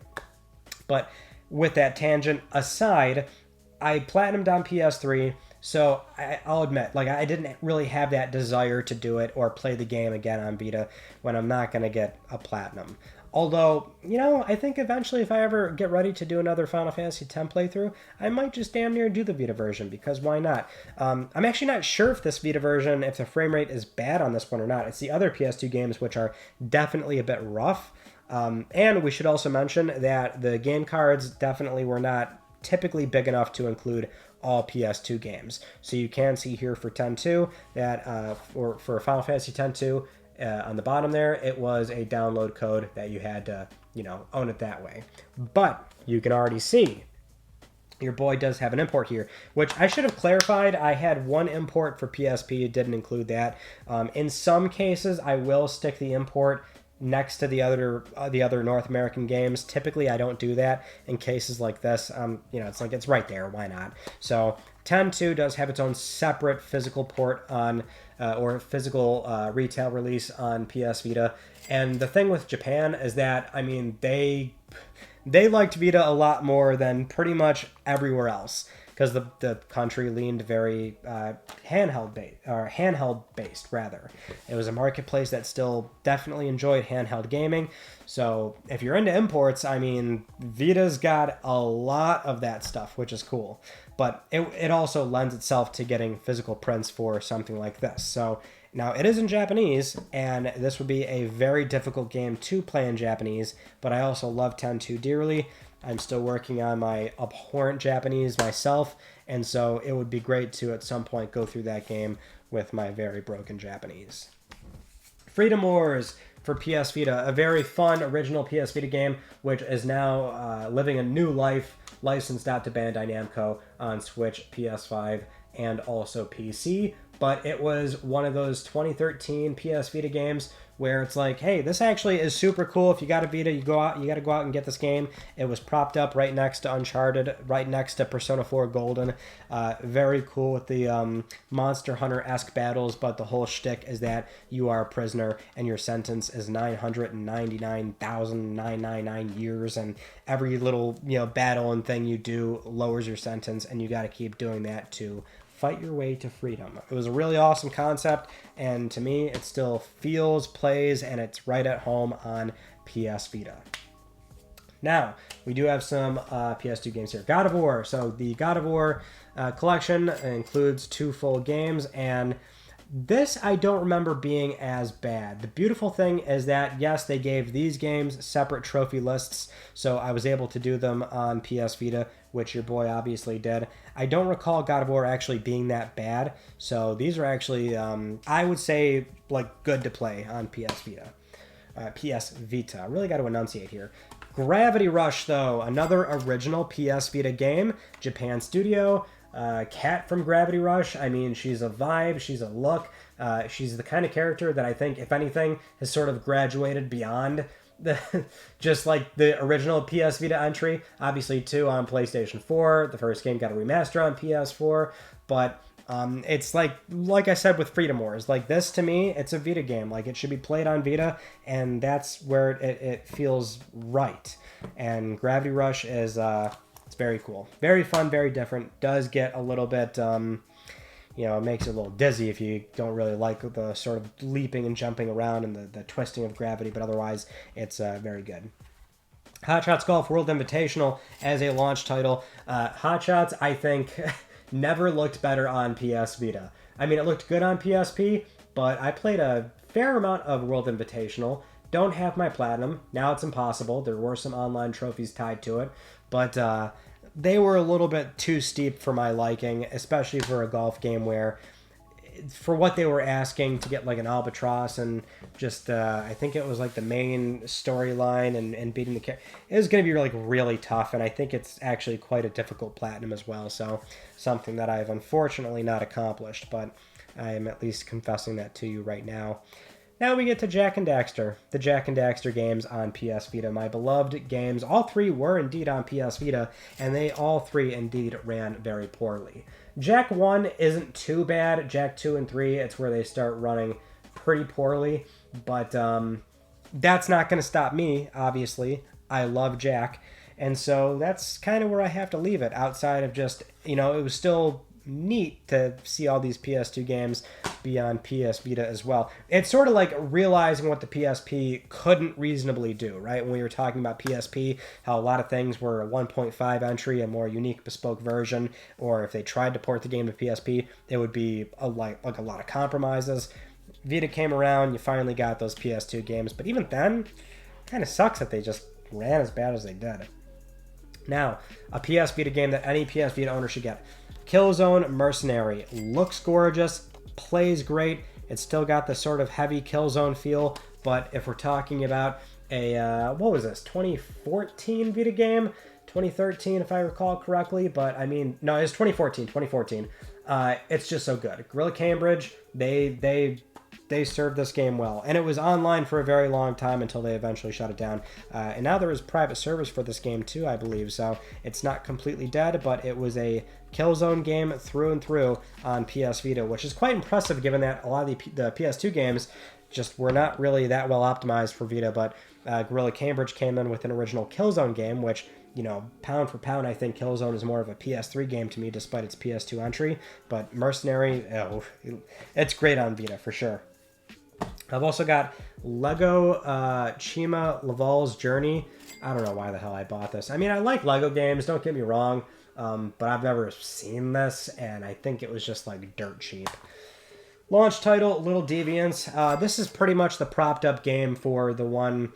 I mean, let's face it, it's a gimmick, and I never like using the word gimmick. In fact, I kind of hate the word gimmick, but that was the one thing Sony shoehorned into the PS Vita, is the back touch, which was just so, I don't know. I just, to know that sort of got through every sort of check and balance and boardroom meeting and eventually shipped into retail hardware, it bothers me. It was just so, I don't want to say dumb, but it's just something that like, okay, we've got Little Deviants. What else? I mean, there's games that have the back touch. Tearaway actually used back touch in a very fun, creative, and inventive way. But I don't want to, prop that one game up as the savior for back touch as a feature when, reasonably speaking, it could have just not been there, maybe kept costs for the hardware down and do what I was proposing earlier. Maybe give that install base a slight booster shot. Not saying it's going to ship 80 million all of a sudden, but I would have liked Vita to do closer to 30 million versus 15 million. So, you know, Little Deviants rather is the back touch game, and you use your back touch to mess around with the top of the environment and move these little deviants, I guess. I mean, they don't really look like they're out of Detroit Become Human, but I imagine if, you know, we had baby deviants, they'd maybe look a little bit something like this. And I mean full-blown baby, not the it's kind of a spoiler. All right, don't listen to me. You know what? If you never played Detroit Become Human, that is out of context for you. LittleBigPlanet PS Vita. So, LBP Vita, now, yes, it's a tragedy what has happened to this community and bad actors in the community ruining it for everybody and bringing down the community levels where Sony pretty much had to do that.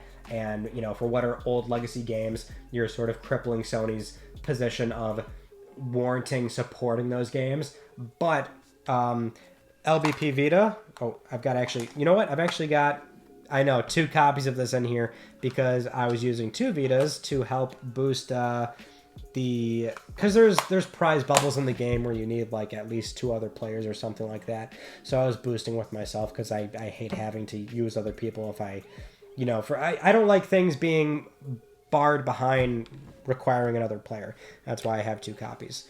Anyway, LBP Vita though, it's great. I love it. The only thing that really, really bothers me is that this was where I started having less and less free time to play games, and for the longest time, I was only missing like 2 trophies on that game, which was like 24 hours in create mode, and then a level needs to be played by 50 people or something.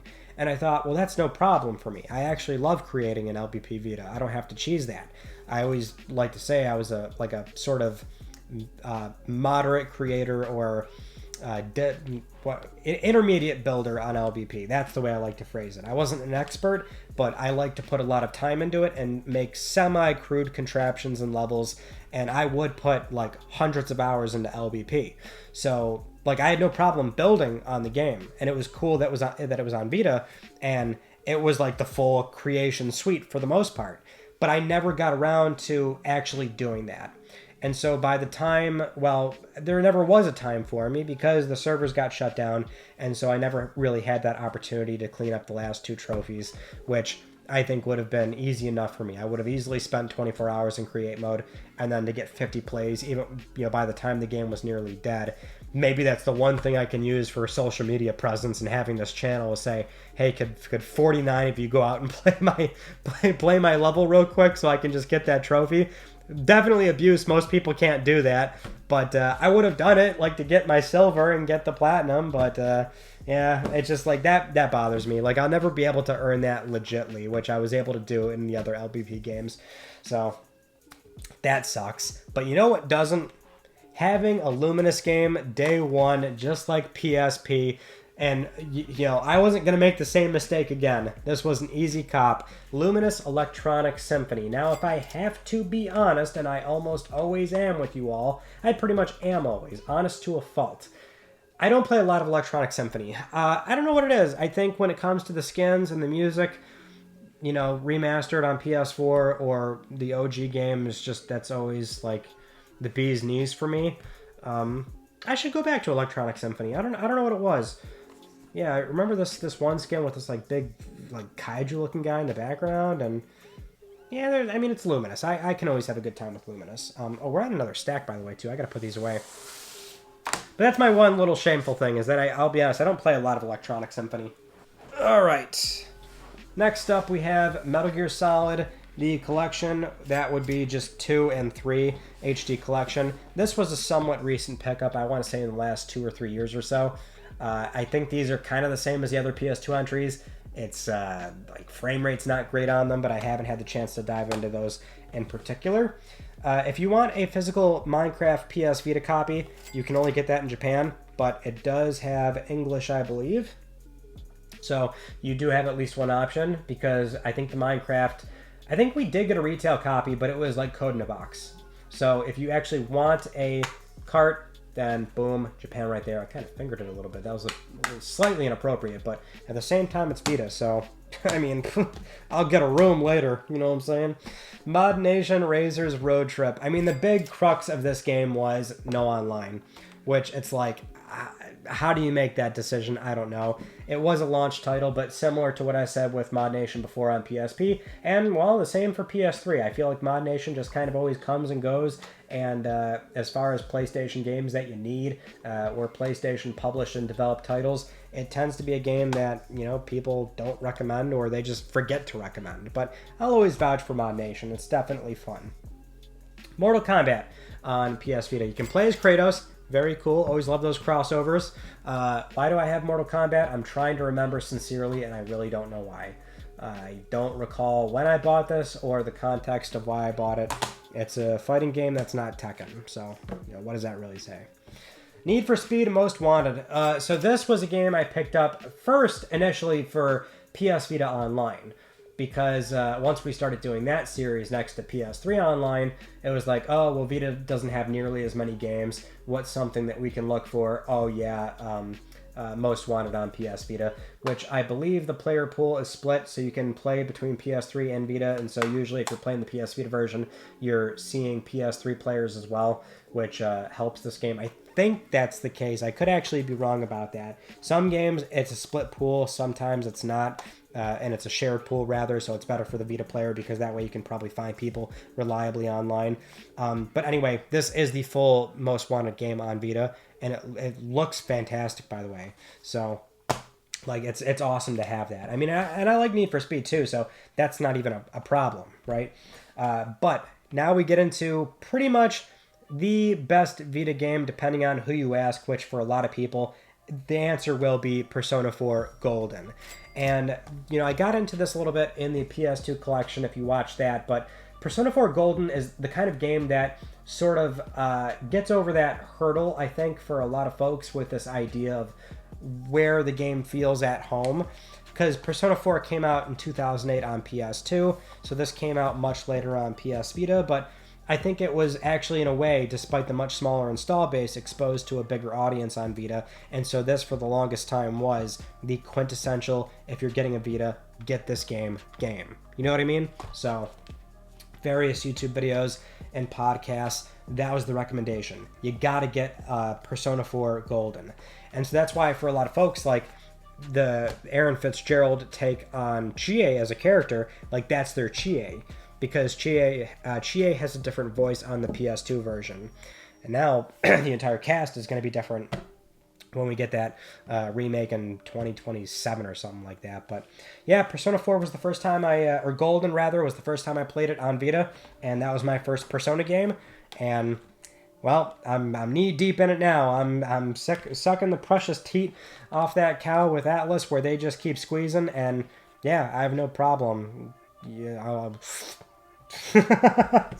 oh man, I'm being a little bit inappropriate now. It's getting late, folks. This is what happens when I'm just getting a little bit loony here. Persona 4 Dancing. Oh yeah, we're at all the Persona games now. Persona 4 Dancing All Night. Like, that's the thing. Like, I love that these characters are just so iconic that they can do a dancing game and you have no problem playing the dancing game. So hell yeah, this game is so fun. The music's great. I mean, that's the other thing about Persona. I'd say Persona, the big part is the sound, the original score. It's so good, so jazzy, so iconic, so different. Well, each entry at this point has its own sort of flavor to it. But, you know, Persona 4, you're dancing all night, baby. And I love when you load this game up, the guy goes, dancing all night. It's like, yeah, of course I am. I did this platinum for 30 Platinums part, the first one, actually, so it was very fun there. And this is actually the only dancing game that has a plot line. Like, it's a very fucking convoluted plot line of why they need to dance in the TV or whatever the hell's going on. I can't remember the fucking plot at this point, but there's actually a plot line in there, which is not true for Persona 5 Dancing Starlight, and I don't have Persona 3, but between 3 Dancing and 5 Dancing, They just said, fuck it. You're just dancing. Just here's a menu and just enter into songs and have fun. Which I'm pretty sure for physical, there's only Japanese prints of 3 and 5. So that's why I have an import here for Persona 5. And that's why, in some cases, I'll stick the imports in with the other North American games. Now, for PlayStation All-Stars Battle Royale on PS Vita, now much can be said about PS All-Stars, but at least in the case of Vita, you had to go out of your way to buy a physical copy of this game on PS Vita, because for a lot of people, they did buy their PlayStation 3 copy, and they got a PS Vita copy for free, but that was a digital copy. So if you do want the game on PS Vita physically, you had to go out of your way to buy it. Now, I didn't do that right away. I got this copy much later once it was cheaper, because I still want it on cart on Vita, and I want it on the shelf, right? It looks cool. So, yeah, that's why I've got this. And, hey, PS All-Stars, it's definitely a fun PlayStation brawler, and people to this day, every so often, will clamor for another entry, give it a second chance, or a second shot, rather.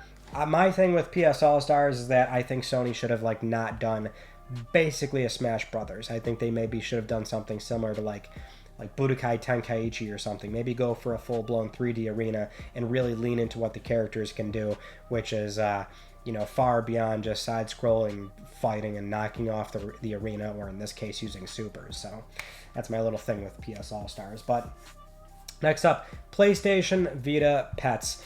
I played this recently for 30 Platinums Part 3. It only has I'm fairly certain there's no North American retail copy. And I say that with somewhat confidence, because if I have a PEGI copy, then that's why. So I'm pretty sure it was only digital on PSN in the US, physical in Europe, but PS Vita Pets is like Nintendogs, essentially, except the animals can talk. Like, they talk like one of those old Disney movies or something where the dogs are talking. And so it's kind of cringy in a way. It's definitely for children. If you do the platinum, it is so monotonously boring. And like the bit I did in 30 Platinums Part 3 where I'm sitting there and I look like I want to kill myself, just like playing fetch with my dog, that's genuinely how I felt. Despite the obvious context of I had to set up cameras and act that out. But I can assure you, I got I got the shot, and then I did have to keep doing that shit. It sucked. And I also was genuinely mortified when, like, right when I started the game, and you have to, play with your pet and things like that. And what you do is you pet your animals. So you sit there and rub the dog, and the dog is literally, because it talks, oh yeah, oh that's it, oh yeah, that hit the spot. And I'm like, what the I'm mortified. So I had to reenact that for you. I can assure you, though, that was my real take when I first saw that bitch. All right, moving on. We've got Melissa. You want to come on the table? Hey, there you are. Hi, sweetie. You're such a pretty kitty. Yeah. If I talk a lot, she's gonna leave. Melissa. Yeah, it's weird. This cat loves me. She's bonded to me, but when I'm recording, she leaves the room. She's like, I want nothing to do with you. You're raising your voice too much. This is too much, Dad. I don't want anything to do with it. Next up, Rayman Origins. It's sealed, so have I played it? No. Do I like Rayman? Yes. Would I like to play this at some point? Yes. And that's all I'll say about Rayman Origins. Now, Reality Fighters. This one's also sealed, so I can admit that I have not played it, but it is very much the AR experience for PS Vita, because PS Vita does have a camera. It had a few AR experiences, and that's what Reality Fighter is. Yeah, Fighters is. You point your Vita at like a table or something, and then you start having these guys fight in, like, I don't know, just these weird setups, brawl anywhere on the planet using AR technology. It's silly, right? But at the same time, it was cool to get stuff like this. I mean, 3DS, adjacent to 3DS, they were also doing AR stuff as well, which was, silly, and there's only a handful of things you can really do with that. But AR, like in the early 2010s, was something a lot of big corporations were playing around with. Now, you can imagine when Call of Duty Black Ops Declassified came out, and it's like, man, Nihilistic really dropped the ball with that game, but you know what? It's over, and now we can put this all behind us. And then we found out they were doing Resistance Burning Skies. So, Yeah, it didn't feel good having a Resistance game on Vita that also wasn't great. But, you know, I will say this. I'll add a slight caveat. It's been so long since I've played Burning Skies. I've only done it one time. I would like to give it another shot. Now, I'm sure it's still not great, but I think maybe there's something to it because, I mean, to be fair, you still have the twin sticks. You know, it's still a first-person shooter. It still will probably feel and play just fine. I just remember it being so short. You know, it was like 4 hours long or something with a very uninteresting story. But I don't know, I guess if you just really like Resistance, which I certainly do, then maybe it's worth doing. I mean, I did like the concept of you being a firefighter. And it does have an online pass as well, which to this day is required for the games online because I think it's just peer-to-peer. So it's like they don't turn the game off, essentially. I'm fairly certain you could still play this game online. Although maybe not. I think last time I checked, people were like trying to coordinate and do it, and it's just like it's impossible, basically. But I could also be entirely wrong about that. I could just be talking out of my ass. But there's that. Next up is Ridge Racer. I'm trying to think, like, did Call of Duty come out first and it was Resistance after, or did Resistance come out first and then Call of Duty after? Whatever the ordering was on that, it was like once we knew it was nihilistic for the upcoming game, then it went south. Anyway, I've got a sealed copy of Ridge Racer here, launch title on PS Vita. This game looks really beautiful on PS Vita. Now, it's sealed. This copy, I can't play it, but I do have it digital. So that's how I've played it before, and that's how I've used it for PS Vita Online, which I don't think I've ever found a player online on that game. But when I do just play it, I'm enjoying myself. I'm having a good time. Now, you might be wondering, why in God's name do I have Rugby 15 and Rugby World Cup 2015? And I would love to give you an answer. I really would. There is a reason why I bought both these games and why they're both sealed.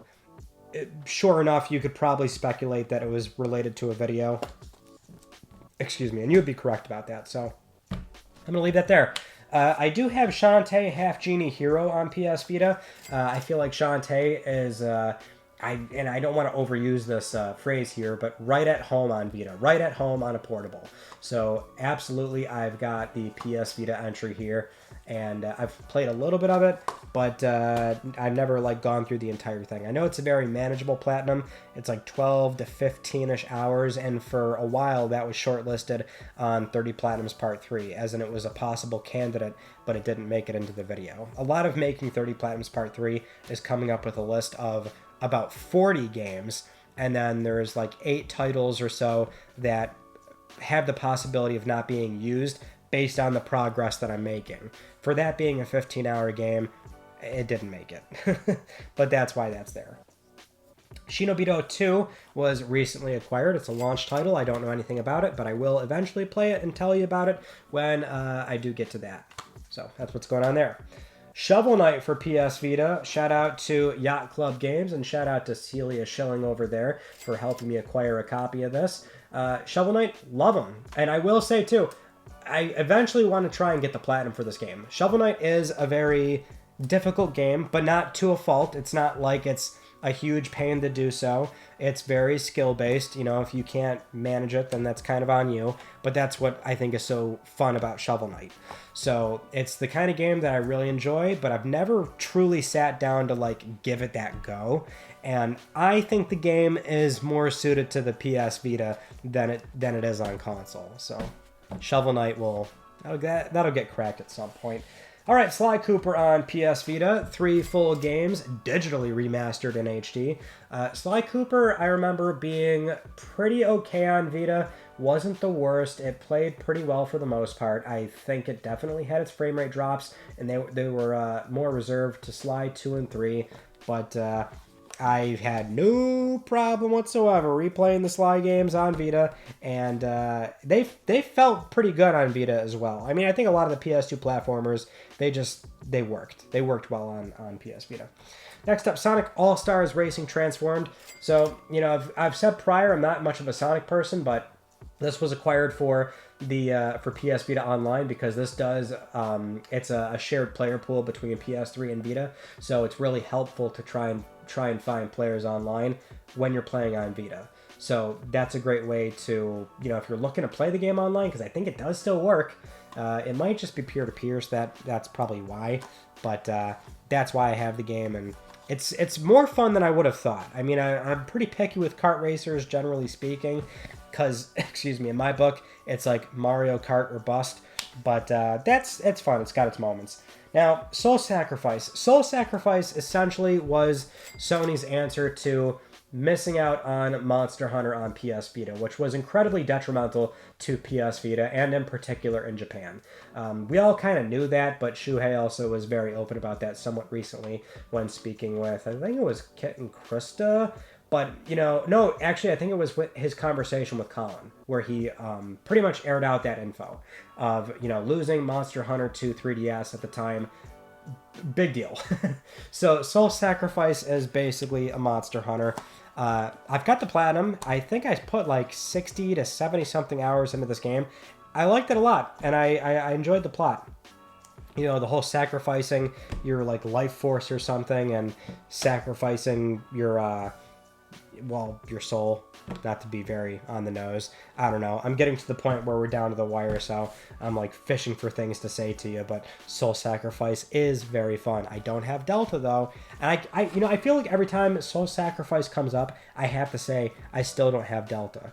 And I'm afraid to say I still don't have Delta. Will I ever get Delta? Who knows?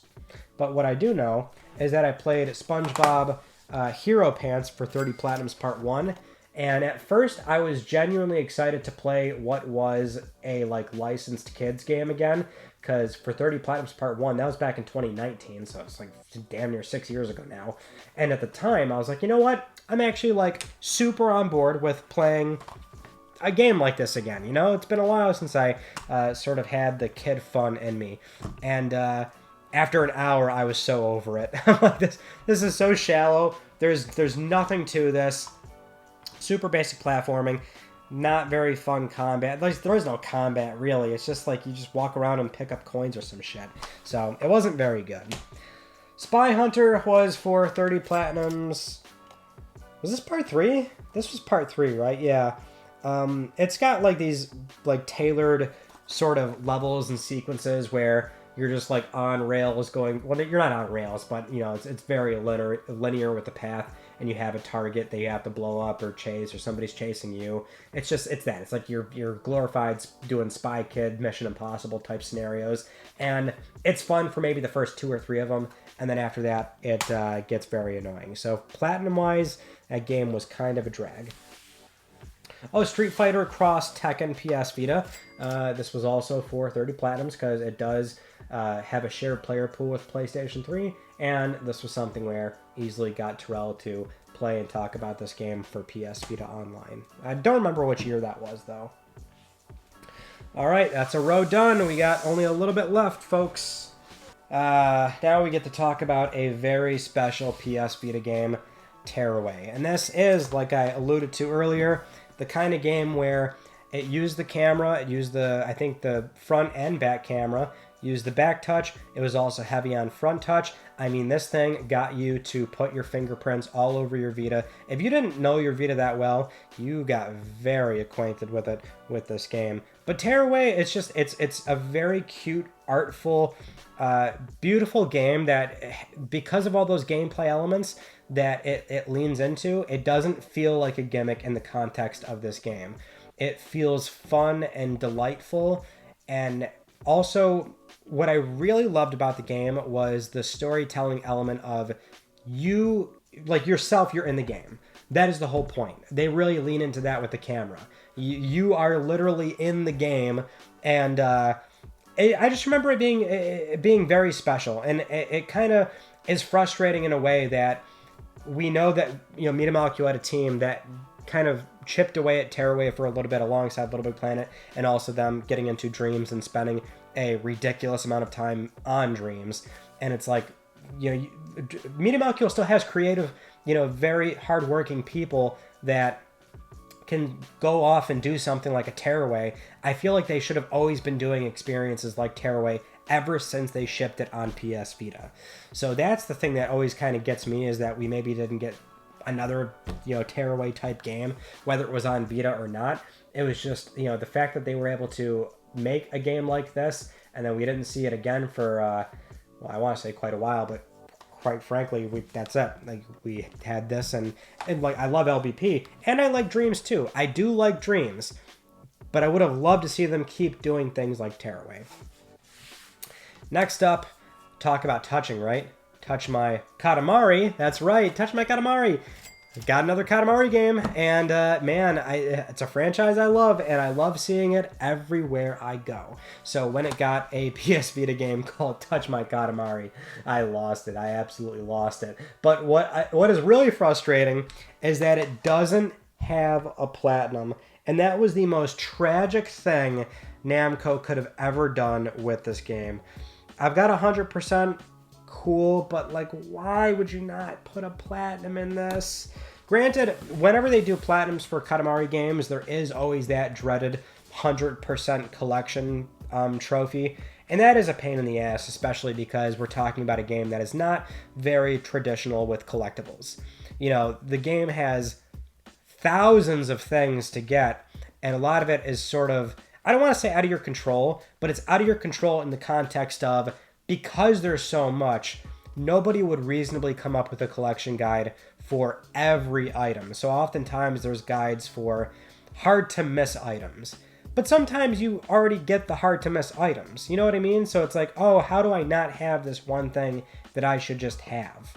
And so you'll replay a level, roll like crazy, but based on the size of the Katamari and certain things despawning, just on the offshoot, you didn't roll that item or something. So I guess that was maybe the small blessing, is that there wasn't a collection trophy in the game or something that would have demanded something like that. But it's Katamari. I would have liked to have a reason to spend a lot more time with it, not to say like, oh, because I can't get a platinum, I'm not gonna play the game. No, I played the hell out of this game, but I like when the trophies are there that demand you to do maybe a little bit more and go that extra mile.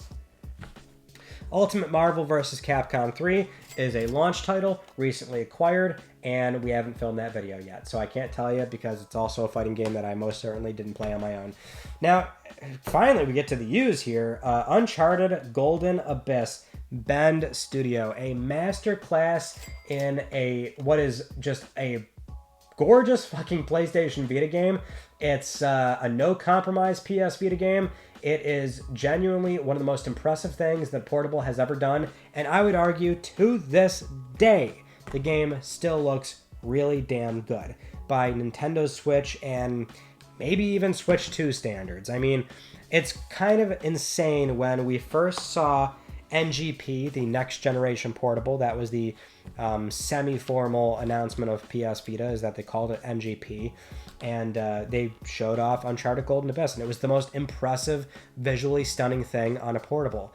And building up to the rumors of NGP and hearing that we were going to get like PS3 quality visuals on the go, and the rumor mill like suggested that, sure, but by the time we really saw that in practice, and Sony very much knew that that was the word on the street, and they thought, we need to show Golden Abyss running on this thing. This has to be the first thing people see running on this device. And it's like, holy shit, this looks like Drake's Fortune in a handheld. 2011. Just so visually impressive. And here's the thing. It's not just visuals. It is Uncharted on PS Vita. It plays just like Uncharted. The story, I think, is actually quite good. I mean, because that's the thing. Well, I think for most, like, Golden Abyss is the one to easily overlook or forget, because a lot of people didn't have Vitas. They didn't play Golden Abyss. Like, I get it. But it's an Uncharted story, and it still has the same charm of Drake and the will he, won't he with the love interest, which is not Elena in this game, and then the skis bag antagonist. It's all there. It's good. I just feel bad that, like, more people haven't played this game, and that, you know, Sony still has not tried to port this game over or something, which they did do for a handful of PS Vita games. You would think Golden Abyss is a prime candidate for that, and I just sincerely hope that there's a world out there at some point where Implicit Conversions builds a PS Vita emulator and we get this game on PlayStation 5. Undertale physical, PS Vita, PS TV compatible. Haven't really pointed that out, but we've had a handful of games so far that would have the PS Vita compatible or PS TV compatible label up there, since this would have been by the time Sony shipped the PlayStation TV. PS Vita TV in the West, so they would have some labeling on there for a number of these games. This was also published by Fangamer. I remember at the time when I had bought this, it was still on Fangamer. Like, it just new in stock for like $30 or something, but also eBay copies were going for like $60, $70, and it's like, yo, do you people not realize the game's still in stock? So I put that video out there, and I think the game sold out very quickly, so oopsie daisy, but you know, still it's something where Undertale is a fantastic game. Played it for the first time during 30 Platinum's Part 2, and that was the first time I ever finally experienced Undertale and figured out like why this game is so culturally relevant and successful and a meme. And so it was great to finally get it on PS4, which made me want to buy a PS Vita physical copy. Next up is Unit 13, which is Zipper Interactive's final game that they ever made on PS Vita. Now, I wish I could say more. I really have not played a whole lot of Unit 13, so I really can't speak on its quality or how well it is, but I mean, that's, I guess, the tragedy of Zipper Interactive, is that the final game they did was on Vita, a platform that was obviously not doing well, which means by proxy the games are not going to sell nearly as well, and Zipper was not really afforded an opportunity to try and do something else on PS4, which in terms of allocating resources, Sony's been very forthcoming about this, or at least former senior leadership at Sony, is that it just made all the financial sense in the world to allocate those very finite resources to PlayStation 4 development, which was a highly successful console. But, you know, to divert resources, or in some cases, shut down a studio to divert those finite resources into PS4, it just sucks that one option there, or an option that wasn't viable, was letting Zipper go on and continue to work on PlayStation 4. Next is Virtua Tennis 4 World Tour Edition. This was also purchased for PS Vita Online, trying to find players, and I never did. It's the kind of online game, too, where it kind of just throws you into something where you think, oh, am I actually playing with somebody? Oh, wait a minute, no, I'm not. That's the CPU. And I guess you keep playing with the computer until somebody joins in, but at least for me, I was forever alone. Wipeout 2048, fantastic to get a Wipeout game on PlayStation Vita, and it's like other Wipeout games, it's good. I wouldn't say it's the best Wipeout game, but what I will say is it's still Wipeout at its finest, which is very like hyper-focused racing with music that just sort of gets you into the zone, right? And yeah, 2048, it's great to go through. Coming down to the wire here, we have, excuse me, The Wolf Among Us on PS Vita, which the thing about The Wolf Among Us is the first time I had ever experienced it and played it was when I was running 3 copies at the same time. And wait, where's The Walking Dead? Because now I'm going off on a crazy tangent. I'm sorry. Let me stick to the story here. First time I ever experienced The Wolf Among Us was playing 3 copies at the same time for 30 Platinum's Part 3. So I had a PS3 copy going, PS4, and then PS Vita as well. So by the time I finished the game, I actually got 3 Platinums instead of 1, which was a very efficient way to get 3 Platinums for the time of 1, but that's not really how it worked, because when you're manning 3 screens at the same time, it's actually a huge pain in the ass. So one system has to be the lead to make all the decisions, and then 2 other platforms were like 30 seconds behind, so I would always kind of have to go back and forth, pause, especially for sections where you have to move characters around or something. So it was really like 3 Platinums and 1.5 for the amount of time, which is still pretty efficient, I would say. But that was like such a bad way to experience the game, because I didn't know anything about it at the time. And once I was like getting into it, I'm like, yo, this is actually like this is really enthralling, really engaging. Like, I love this fairy tale sort of murder mystery thing, if that's what it was, because I vaguely remember the plot line. But I finished it and I'm like, yo, that was actually super good. And so that's why I have a Vita copy. Now back to my quick tangent here. I thought I had The Walking Dead for PS Vita. Am I tripping on acid? Where is that? Because I would buy physical for everything, so I should have The Walking Dead for PS Vita as well, because that's what I did. I did 3 copies of that, PS3, 4 Vita. So I'm actually very confused as to where the hell that game is. I did have it physical, right? Yeah. I'm like mortified right now. Where the hell did that copy go? Hey, we're almost done, so I'll wrap this up real quick. World of Final Fantasy Day 1 Edition. And I'll tell you, I never have gotten around to the game. It's on PS4, but for what are chibi Final Fantasy characters and just like the gameplay, I figure, you know what, this might be more of a portable type experience, so that's why I have a PS Vita copy, and I would still, at some point, love to play the PS Vita copy, but that has not happened just yet. Now I feel very inclined to look through things and find out where the hell is my Walking Dead PS Vita. But other than that, we did it, folks. That is my portable PlayStation collection. So PSP and PS Vita. I love my portable so much. I'm definitely a portable person. Like, I say this a lot whenever Switch comes up, in that I am 100% portable on Switch and now Switch 2. I do not play the Switch on the TV. I simply don't. So, like, PlayStation's handhelds, you better believe I get a lot of time in on those, or I certainly did at the time, or when they were relevant. And now with PlayStation Portal, you know, barring a good at-home stable connection, which is usually a very good environment, I'll usually use my Portal. And now I'm very, very excited for the prospect of going back to portable PlayStations with this new SoC that Sony is rumored to be building right now, even though that will be primarily a digital device, and there's likely not going to be a viable option to access physical media on it. I still hope there's a weird thing where maybe if it's online tethered to a home console that you're registered to, and it can read the disc and validate it from there and lets you play. But now we're getting off. I gotta end the video. We're at 2 hours or something like that. It's crazy. Thank you so much for always sticking around with these long collection videos. At this point in the game, we only have to do PlayStation 1, which will easily be the shortest one because my PS1 collection is quite paltry. Embarrassing, if that. Maybe that's why it's the last one. I'm still trying to sort of salvage it and make it look pretty decent looking, but we only have a little bit more to go. So that's all my the collection for most of the PlayStations. If you do ever want to see a more dedicated conversation for a non-PlayStation, obviously I can do that too. But yeah, seemingly some of you really enjoy these things, so I'm not going to complain. I'm just going to let you sit there and give me some good watch time. So thank you so much for watching, and I will see you all in the next video. You take it easy.